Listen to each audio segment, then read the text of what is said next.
मैं mercury planet, मुझे हिंदी में बुध ग्रह कहा जाता है।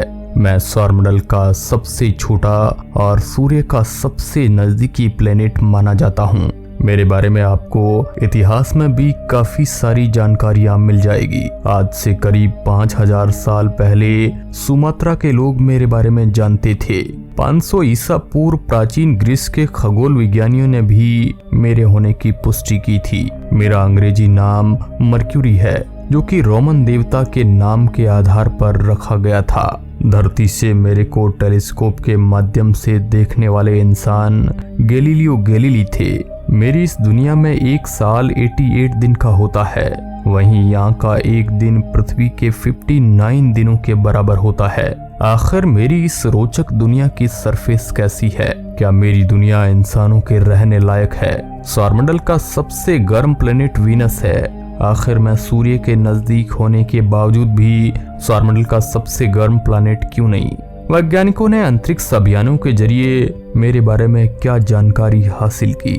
तो चलिए दोस्तों, मैं बुध ग्रह आपको आज ले चलता हूँ पृथ्वी से 7 करोड़ 70 लाख किलोमीटर दूर मेरी अद्भुत दुनिया पर, जहाँ पर आपको मैं मेरी दुनिया के कई ऐसे अजीब रहस्य बताऊंगा जिन्हें सुनकर आपके मुंह से बस एक ही शब्द निकलेगा, भाई तू इतनी गर्म जगह पर रहता कैसे है। हेलो दोस्तों, मैं हूं आपका दोस्त सुरेश सांचोरी, यानी बुध ग्रह की जुबानी। आप देख रहे हैं रहस्य टेलीविजन यूट्यूब चैनल। दोस्तों, सबसे पहले मेरी जमीन से शुरुआत करते हैं। मैं एक स्थलीय धरातल वाला प्लैनेट हूँ। मेरी सतह पूरी तरह से समतल नहीं है, बल्कि उबड़ खाबड़ और पथरीली है। मेरी सतह पर कई बड़े बड़े विशाल क्रेटर यानी गड्ढे मौजूद है। कुछ गड्ढे तो बहुत बड़े हैं, जो सैकड़ों किलोमीटर तक लंबे और 3 किलोमीटर तक गहरे हैं। मेरी इस दुनिया में इन गड्ढों के बनने के पीछे का कारण वैज्ञानिक क्षुद्र ग्रह और धूमकेतुओं की मेरे से हुई टक्कर मानते हैं, जिस कारण ये विशाल गड्ढे बने हैं। वैज्ञानिक ऐसा मानते हैं कि मेरी सतह पृथ्वी के चंद्रमा की सतह से काफी मिलती जुलती है, जो देखने में चंद्रमा जैसी ही लगती है। मेरी जमीन पर सबसे बड़ा गड्ढा, जो आकार में लगभग 1550 किमी व्यास का है, इसका पता साल 1974 में मेरिनर 10 मिशन द्वारा लगाया गया था। मेरिनर ने दिखाया कि मेरी दुनिया पर चंद्रमा की तरह बंजर घाटियों, गड्ढे, पुलों और विमानों का घिराव है। मेरिनर ने मेरे अंधेरे पक्ष से गुजरने के बाद वैज्ञानिकों को कुछ वहां के वातावरण को उजागर करने वाले आउटबाउंड दृश्य दिखाया। सितंबर 1974 में दूसरी उड़ान हुई और मार्च 1975 में तीसरी, और इस उड़ान के जरिए मेरिनर ने मेरा काफी नजदीक से फोटो को कैप्चर किया, जिससे वैज्ञानिकों को मेरी कुछ अविश्वसनीय छवि भी मिली। इन फुटेज में यहाँ पर आप बड़े पैमाने पर बहता हुआ लावा गड्ढे आसानी से देख सकते हैं। एक प्राचीन बमबारी के दौरान यहाँ वैज्ञानिकों को उथले रेडियल की लकीरें और गड्ढे दिखाई दिए।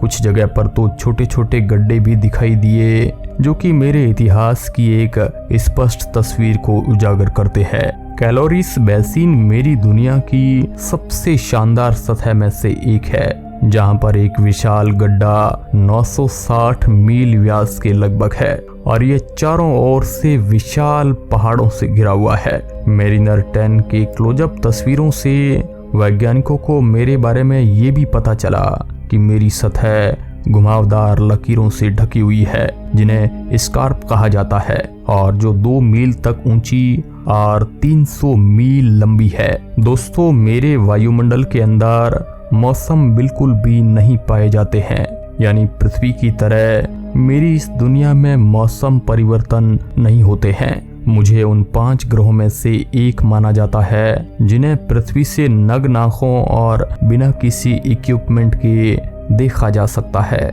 मुझे आप सूर्योदय से ठीक पहले और सूर्यास्त के ठीक बाद आप एक तारे के रूप में पृथ्वी से खड़े होकर देख सकते हैं। मैं सूर्य का चक्कर अंडाकार पथ में लगाता हूँ, जिस कारण मेरी सूर्य की निकटतम दूरी लगभग 4 करोड़ 60 लाख किलोमीटर है। वहीं मेरी सूर्य से अधिकतम दूरी लगभग 7 करोड़ किलोमीटर है। दोस्तों, मैं बाकी ग्रहों की तुलना में सूर्य का चक्कर जल्दी लगाता हूँ। यानी लगभग 1,80,000 किलोमीटर प्रति घंटा की स्पीड से मैं सूर्य के चारों ओर घूमता रहता हूँ, जबकि पृथ्वी लगभग 1,70,000 किलोमीटर पर आवर की स्पीड से सूर्य के चारों ओर चक्कर लगाती है। दोस्तों, आप मेरी सतह पर उतर नहीं सकते हैं क्योंकि यहाँ दिन के समय का तापमान 400 डिग्री सेल्सियस तक पहुँच जाता है, जबकि रात में तापमान यहाँ बहुत ज्यादा गिर जाता है। रात में यहाँ का तापमान -176 डिग्री सेंटीग्रेड तक रह जाता है। इस तापमान में इंसान जिंदा नहीं रह सकता है। दोस्तों, मेरे आकार की बात की जाए तो मैं सौरमंडल के सैटर्न प्लैनेट के चांद टाइटन और जुपिटर के गैनीमेड उपग्रह से भी छोटा माना जाता हूँ। मेरी खोज कब हुई और किसने की, इसके बारे में किसी के पास भी जानकारी उपलब्ध नहीं है। मेरी एस्केप वेलोसिटी 4.3 किलोमीटर पर सेकंड है, यानी अगर आपको मेरे वातावरण से बाहर निकलना है तो इसके लिए आपको 1 सेकंड में 4.3 किलोमीटर की स्पीड हासिल करनी पड़ेगी, तब जाकर आप मेरे इस दुनिया से बाहर निकल पाओगे। जबकि पृथ्वी के वातावरण से बाहर निकलने के लिए आपको 11.2 किलोमीटर पर सेकंड की स्पीड हासिल करनी पड़ती है। दोस्तों, सौरमंडल में मैं और शुक्र दोनों ऐसे ग्रह हैं जिनके पास कोई अपना चांद यानी उपग्रह नहीं है। मेरे पास उपग्रह ना होने की वजह से मेरा गुरुत्वाकर्षण बल बहुत कमजोर है। अभी तक मेरी इस रोचक दुनिया पर 2 अंतरिक्ष यान आ चुके हैं। मैरिनर 10 को अमेरिकी अंतरिक्ष एजेंसी नासा द्वारा 3 नवंबर 1973 को शुक्र ग्रह से होकर मेरी दुनिया की स्टडी के लिए लॉन्च किया था। यह एक रोबोटिक अंतरिक्ष यान था। दोस्तों, मैरिनर 10 एक फ्लाई बाई मिशन होने की वजह से वैज्ञानिक मेरे बारे में ज्यादा गहनता से स्टडी नहीं कर पाए, क्योंकि यह मेरे ऊपर से ही होकर उड़कर चला गया था। इस मिशन के जरिए वैज्ञानिक मेरा तकरीबन 45% हिस्से का ही मानचित्र बना पाए, मगर इस मिशन के जरिए वैज्ञानिकों ने मेरी सतह को बहुत ही करीबी से देखा। साथ ही वैज्ञानिकों ने इस मिशन के जरिए मेरी दुनिया को काफी एक्सप्लोर किया था। लेकिन दोस्तों, इस मिशन के जरिए मिली जानकारी आपके लिए सब कुछ नहीं थी और वैज्ञानिक और ज्यादा मेरे बारे में जानकारी प्राप्त करना चाहते थे। इसके बाद 3 अगस्त 2004 में मैसेंजर को लॉन्च किया गया। ये भी एक फ्लाई बाई मिशन था। इस मिशन के जरिए वैज्ञानिकों ने मेरे उस हिस्से का नक्शा बनाया जिसका मैरिनर 10 नहीं बना पाया था। इस मिशन के जरिए वैज्ञानिकों ने मेरी दुनिया के 90% भाग को एक्सप्लोर कर लिया था और मेरे कई चौंका देने वाले राज आपके सामने आए। वैज्ञानिकों को पता चला कि मेरा कोर मेरे आकार के कंपैरिजन में काफी बड़ा है। ये काफी चौंका देने वाला तथ्य है, क्योंकि मैं इतना छोटा ग्रह होने के बावजूद भी इतना बड़ा कोर मेरे पास कैसे है।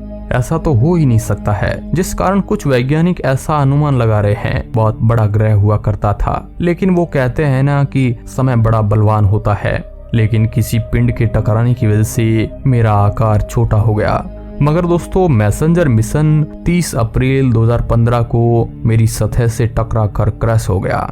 मैं अपनी एक्सिस पर स्लो गति से रोटेशन करने की वजह से यहाँ पर दिन काफी बड़ा होता है, यानी मेरे यहाँ पर 2 साल के अंदर केवल 3 दिन ही होते हैं। पहले ऐसा माना जाता था कि मेरे यहाँ का 1 साल और 1 दिन बराबर होगा, मगर राडार परीक्षणों से पता चला कि मेरी एक्सिस पर घूमने की अवधि 58.65 दिन है, जो कि यहाँ पर 1 दिन होता है। साथ ही दोस्तों, मेरा पर्यावरण ज्यादा स्थिर नहीं है। मेरे पास कोई विशेष वायुमंडल की परत भी नहीं है, जिसकी वजह से थोड़े बहुत परमाणु शोर वायु के कारण मेरे वातावरण में आ जाते हैं, मगर मेरा तापमान ज्यादा होने के कारण वह जल्द ही उड़कर वापस अंतरिक्ष में चले जाते हैं। यही वजह है कि मेरा वातावरण स्थिर नहीं रहता।